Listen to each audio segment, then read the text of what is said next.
இது வந்து 2 பேருக்கு இந்த காணொலி வைக்கிறேன். முருகர் பக்தர்களுக்கும் முருகர் சொந்தங்களுக்கும் ஒரு வேண்டுகோள், அதுக்கப்புறம் தமிழக அரசுக்கும் ஒரு வேண்டுகோள்.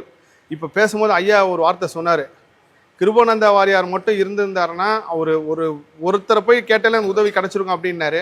அந்த ஒருத்தர்னா யாருன்னா எம்ஜிஆர். இவரும் எம்ஜிஆரும் ஒன்றா இருந்திருந்தாங்களே ஐயா வந்து இந்த மாதிரி ஒரு தேர் ஒன்று உருவாக்குறேன்னு. ஏன்னா அவர் அவ்வளோ வெள்ளியும் தங்கமும் பல கோயிலுக்கு அள்ளி கொடுத்துருக்காரு.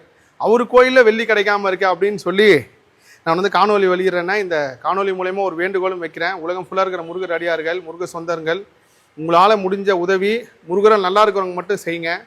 என்னால் முடியும்னு நினைக்கிறவங்க, உங்களால் பொருளாதார சக்தியாக ஏதாவது கொடுக்க முடியும்னு நினைக்கிறவங்க இந்த கோவிலில் தொடர்பு கொண்டு கொடுங்க. என் மூலயமாவோ இல்லை உங்கள் நண்பர்கள் மூலயமாலாம் செய்யாமல் இந்த கோவிலோட தொலைபேசி எண்ணும் அவங்களோட சம்மந்தப்பட்ட டீட்டெயிலும் நான் பதிவு செய்கிறேன். இந்த காணொலி கீழே வரா மாதிரி நீங்களே தொடர்பு கொண்டு நேரடியாக வந்து செஞ்சுன்னா இன்னும் சந்தோஷம்.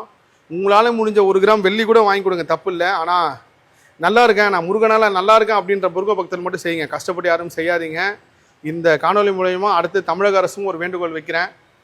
நான் வந்து விஜய் அவர்களை ஒரு முருக பக்தராக தான் பார்க்குறேன், தமிழக முதல்வர் அவர்களை. ஏன்னா அவர் திருச்செந்தூர் போனது வந்து இன்றைக்கி எல்லாருக்கும் தெரியும். ஆனால் அவர் பெரிய முருக பக்தன்றது நான் சினிமா காலத்திலேருந்தே நான் பார்த்துருக்கேன்.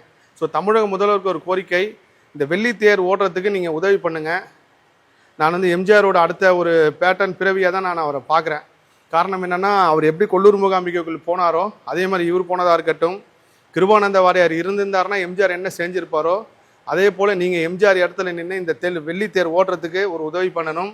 அதே போல் கிருபானந்த வாரியார் அவர்களோட பூர்வீக வீடான சிந்தாரிப்பேட்டை வீட்டை வந்து அந்த தெரு வந்து கிருபானந்த வாரியார் பேர் வைக்கிறேன்னு சொல்லி போன அரசில் சொல்லியிருக்காங்க, அது நடக்கலை. இப்போ வந்து அரசு மாறினாலும் இன்னும் மாநகராட்சி சம்மந்தப்பட்ட அதிகாரிகள் யாரும் அதுக்கு சரியாக ஒத்துழைப்பு கொடுக்காதனால அந்த பேர் வைக்கிற பணி வந்து தள்ளி போகுது. இந்த 2 விஷயமும் தமிழக முதல்வர் கவனத்துக்கு முருகரே கொண்டு போய் சேர்ப்பாருன்னு நம்புகிறேன்.